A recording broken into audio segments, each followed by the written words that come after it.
All right, so when you are given a circle like this, okay, now let's call this the center. So from the center to the circumference is called radius. Now let me call this side A, let me call this side O. It means OA is radius.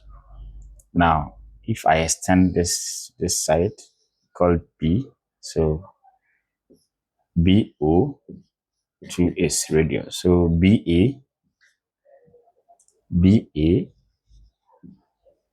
line BA is diameter because from this side to this side is diameter.